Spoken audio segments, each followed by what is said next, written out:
तो कहानी शुरू होती है। एलिशिया अपने हस्बैंड और बेटी के साथ अपनी माँ के घर आ रही थी क्योंकि उसकी माँ बहुत ज्यादा बीमार थी। माँ कोमा में थी, मगर एलिशिया को देखकर ऐसा लग रहा था कि वो अपनी माँ से बहुत ज्यादा नाराज है और यहाँ पर भी नहीं आना चाहती थी। जब अपनी माँ को देखती है तो कहती है, इनको हॉस्पिटल में होना चाहिए था, तुमने इन्हें घर पर क्यों रखा है। उसकी बहन कहती है, हमारी माँ ने कुछ प्रॉपर्टी के पेपर्स बनवाए हैं और साथ ही अपने बारे में भी लिखा है कि उनका इलाज घर पर ही होगा। एलिशिया का ये मानना था कि उसकी माँ एक चुड़ैल थी जो काला जादू करती थी। एलिशिया एक नर्स थी। अभी इधर ही पास में इसको हॉस्पिटल में नौकरी भी मिल गई थी। एलिशिया की बहन बताती है कि हमारी माँ ने पिछले 3 सालों से खुद को कमरे में बंद किया हुआ था। वो सिर्फ और सिर्फ रोती और चिल्लाती थी और अपने लिए मौत की बात करती थी। हम देखते हैं यहाँ पर आते ही एलिशिया की बेटी नोरा को अजीब से सपने आने लगे थे। वो अपनी नानी के कमरे में है और उनके पास से एक लड़की उठ रही है।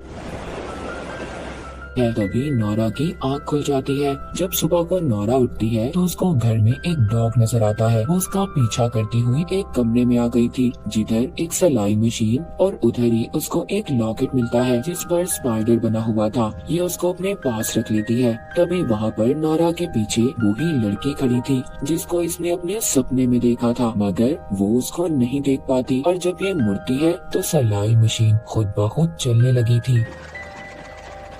अब जिसके बाद है, नोरा को पहले एलिशिया स्कूल छोड़ती है और फिर खुद हॉस्पिटल चली जाती है, मगर इसका हस्बैंड घर पर अकेला था। वो इलेक्ट्रिशियन था जो घर पर रहकर छोटे मोटे काम करता था। अब वो तभी एक कमरे में जाता है जहाँ पर बहुत सारी ऐसी चीजें पड़ी थी जिसको काले जादू के लिए इस्तेमाल किया जाता था। अब इसको भी यकीन हो गया था कि एलिशिया की माँ चुड़ैल थी जो काला जादू करती थी। जब ये उसकी माँ के कमरे में बैठा था तभी वो अपनी एक आँख खोलती है जिससे एलिशिया का हस्बैंड डर गया था और कमरे से बाहर आ जाता है। अगले दिन इनके घर पर वकील आता है जो प्रॉपर्टी के पेपर्स पढ़कर सुनाता है कि एलिशिया की माँ ने सारी जायदाद अपनी नवासी नोरा के नाम कर दी है। सब सुनकर बहुत हैरान थे और एलिशिया की बहन को तो बिल्कुल अच्छा नहीं लगता। तभी नोरा अपनी नानी यानी कि एलिशिया की माँ के पास जाती है और उनसे ऐसी बातें करने लगती है कि जैसे वो उसकी बातों का जवाब दे रही हो। तभी नोरा के डैड उधर आते हैं और आकर उसे वहाँ से ले जाते हैं। अब वहीं पर जो एलिशिया के अंकल वकील के साथ आए हुए थे वो बताते हैं, तुम्हारी माँ कोई बुरी औरत नहीं थी बल्कि अपने हस्बैंड की मौत के वो कुछ पागल सी हो गई थी, जिसके बाद उन्होंने ये सब शुरू कर दिया। और एलिशिया, तुम्हें तो अपनी माँ का शुक्रिया अदा करना चाहिए। मैं जानता हूँ तुम्हारे हालात अच्छे नहीं है और नोरा जो अब जायदाद की वारिस बन चुकी है तुम्हारी बहुत मदद होगी। आखिरकार वो तुम्हारी बेटी है। मगर एलिशिया की बहन को तो बहुत गुस्सा आ रहा था क्योंकि उसकी माँ ने उसके लिए कुछ नहीं छोड़ा था और गुस्से में यहाँ से चली जाती है। दूसरी तरफ नोरा अपने बाल काटकर उसे लॉकेट में रख लेती है। सुबह को ये जब स्कूल जाती है तो इसे वहाँ पर वही लड़की मिलती है जिसको इसने अपने सपने में देखा था। अब वो लड़की न जाने कहां से आई थी। ये उस लड़की से बातें करने लगती है क्योंकि स्कूल में इसका कोई दोस्त नहीं था। घर पर एलिशिया की बहन उससे कल के लिए माफी मांगती है। तभी उन दोनों को चीखने की आवाज आती है जो नोरा की थी। वो अपनी नानी यानी कि एलिशिया की माँ के कमरे में थी। अब एलिशिया जल्दी से कुल्हाड़ी लाती है और दरवाजे को खोलकर अंदर आती है जहाँ पर सब कुछ बिखरा हुआ था। नोरा पर उस कमरे में झूमर गिर जाता है जिस वजह से वो बेहोश हो गई थी। अब दोनों नोरा को दूसरे कमरे में लेकर जाती हैं। तो एलिशिया की बहन को नोरा के पास से वही लॉकेट मिलता है जो उनकी माँ का था। अब ये एलिशिया से कहती है, तुम प्लीज अपनी बेटी पर नजर रखो। मुझे लगता है हमारी माँ नोरा को उसी शीशे के सामने लेकर जाना चाहती है। मगर एलिशिया को कुछ याद नहीं था। अब उसकी बहन उसको याद करवाती है। कहती है, बचपन में जब उस रात हमारा कजन भी हमारे साथ था, उस रात वो मुझे और हमारे कजन को शीशे के सामने ले गई थी, तभी हम बूढ़े लगने लगे थे। ये सब बातें सुनकर एलिशिया को गुस्सा आता है। अब वो अपनी माँ के कमरे में जाकर ऑक्सीजन बंद कर देती है। तभी उसकी बहन आकर उसे रोकती है और उसका हस्बैंड दोबारा से ऑक्सीजन मशीन को चला देता है, जिसके बाद अब ये सारे सामान को जला देती है जो काले जादू का था। और नोरा इनको खिड़की से देख रही थी। अब जब ये सारा सामान जलाकर घर के अंदर वापस आते हैं तो घर की लाइट बंद थी। नोरा एलिशिया से पूछती है, आप लोग क्या जला रहे थे? वो कहती है, कुछ नहीं, बस थोड़ा सा फालतू सामान था। और वो अब अपनी बेटी को मना करती है, बेटा तुम अपनी नानी के कमरे में नहीं जाओगी। तभी हम देखते हैं कि जो सामान इन्होंने जलाया था उस पर वही बच्ची चल रही थी जो नोरा के सपने में आई थी और उसको स्कूल में भी मिली थी।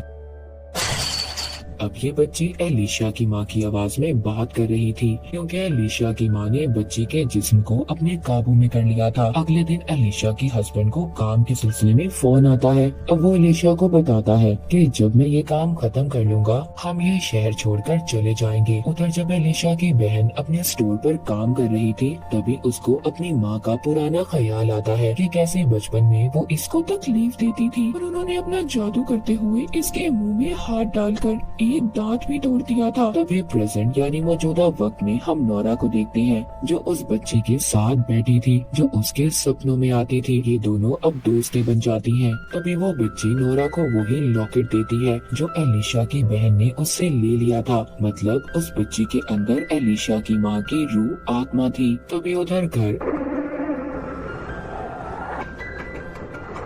एलिशा के पास उसकी बहन आती है जो उसको बताती है कि हमारी माँ बचपन में हमें जिस लॉकेट के जरिए अपने काबू में करती थी मुझे लगता है अब वो ये सब नोरा के साथ करना चाहती है। और जब ये दोनों उस लॉकेट को ढूंढती हैं तो उन्हें कहीं नहीं मिलता। अगले दिन नोरा जब स्कूल में थी तो बच्ची उसके घर वालों को बुरा भला कहने लगती है। नोरा को इस बात पर गुस्सा आ गया था। वो उस बच्ची को बहुत मारती है और इसे उसमें उसको स्कूल से कुछ दिन के लिए निकाल दिया जाता है। अब यहाँ से नोरा पूरी तरह से बदलने लगी थी। एक दिन नोरा घर पर बोर हो रही थी। वो अपने डैड से बाहर जाने का पूछती है। वो उसे हाँ कर देते हैं जिसके बाद अब ये बाहर उसी बच्ची के साथ घूमने जाती है जिसके अंदर एलिशा की माँ की आत्मा थी। जब उधर एलिशा की बहन अपना स्टोर बंद कर वापस आती है तभी वो नोरा को देखती है और साथ ही उस बच्ची को जो उसकी माँ की आवाज में उससे बात कर रही थी। कहती है जिस लॉकेट को तुम ढूंढ रही हो वो बाहर बाग में है, चलो आओ ढूंढो।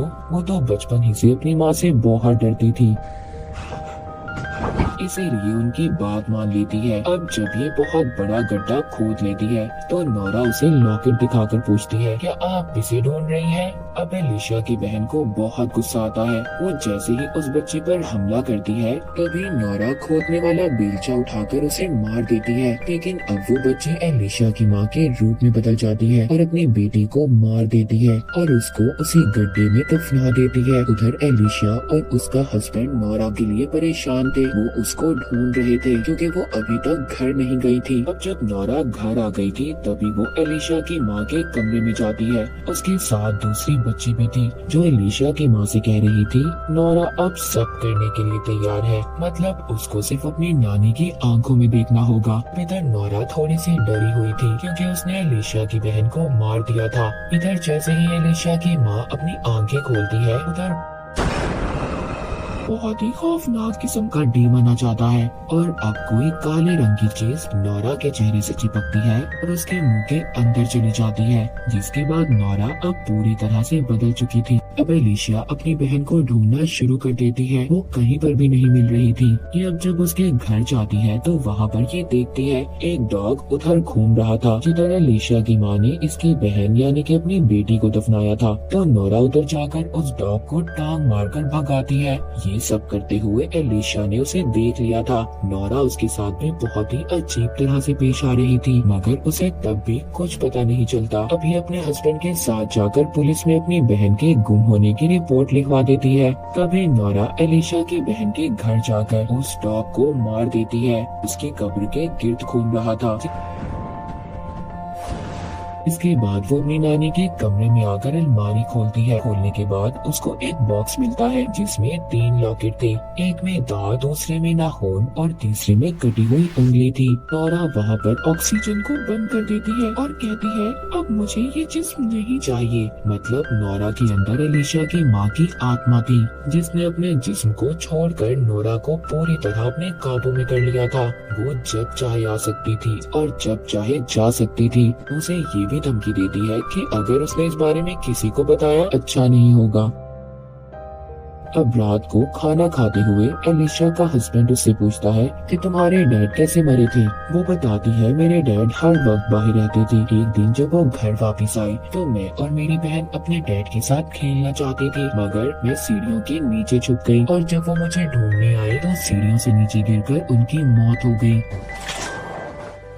जिसकी वजह से मेरी माँ हमेशा मुझे और मेरी बहन को हमारे डैड की मौत का कसूरवार समझती थी। तभी नोरा कहती है कि तुम झूठ बोल रही हो। ये कहकर वो चली जाती है कि उसके अंदर तो एलिशा की माँ की आत्मा थी। नोरा के डैड जब ये देखते हैं तो वो अपनी बेटी का ऐसा रवैया देखकर कहते हैं मुझे जल्दी सब काम खत्म कर वापस जाना होगा। अब नोरा एलिशा की माँ के कमरे में जाती है और पूछती है कि आप एलिशा को मारने वाली है। वो कहती है नहीं, मैं उसके हस्बैंड को मारूंगी ताकि वो सारी जिंदगी तड़पती रहे। ये सब बातें एलिशा ने भी सुन ली थी और अपने हस्बैंड को घर आने का कहती है, मगर वो फोन नहीं उठा रहा था। जब ये अपनी माँ के कमरे में जाकर देखती है तो उधर कोई भी नहीं था। इसको बेसमेंट से आवाज आती है। ये जब जाकर देखती है उधर इसकी माँ थी जो अचानक इसके सामने आ जाती है। तभी हम देखते हैं कि एलिशा का हस्बैंड भी आ चुका था। वो अपनी बेटी नोरा से पूछता है तो वो बताती है कि वो बेसमेंट में है।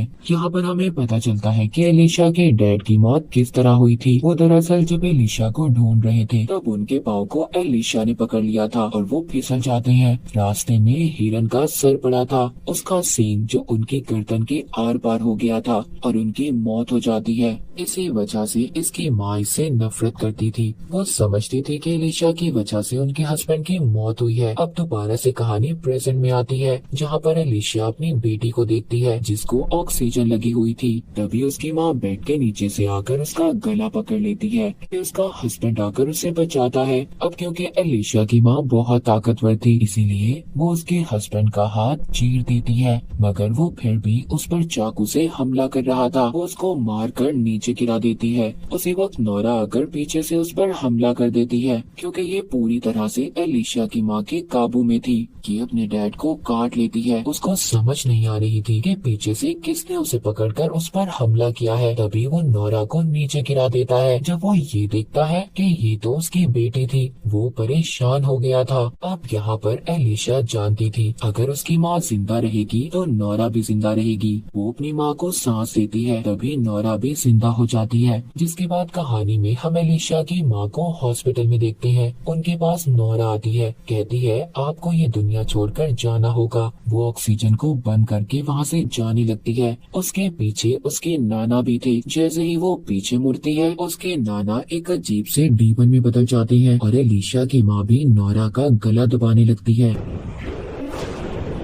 तभी नोरा को होश आ जाती है। मतलब ये सब उसका एक सपना था। वो अपने माँ बाप से कहती है कि आप लोगों को मैं बहुत प्यार करती हूँ। इसके बाद हम गुमशुदा होने का पोस्टर देखते हैं जो एलिशा की बहन और उसी बच्ची का था जो नोरा के साथ होती थी। ये दोनों मर चुकी थी मगर इसके बारे में कोई नहीं जानता था। अब कहानी के आखिर में हम नोरा को देखते हैं जो एलिशा और अपने डैड के साथ घर वापस जा रही थी। तभी वो गाड़ी की सीट पर बैठकर कुछ खुरच रही थी। ऐसा ही एलिशा की माँ भी करती थी। मतलब अब भी उनकी आत्मा नोरा के अंदर थी। शायद एलिशा का कभी पीछा नहीं छोड़ेगी। कहानी के आखिर में हम जान पाते हैं कि एलिशा की माँ अपने हस्बैंड की मौत की जिम्मेदार अपनी बेटियों को समझती थी। वो एलिशा की इसलिए दुश्मन थी क्योंकि उसको ऐसा लगता था कि इसने अपने डैड को जानबूझकर मारा है, इसीलिए उसने काला जादू सीखा, एक डायन बन गई। इसी के साथ ये मूवी यहीं पर खत्म हो जाती है।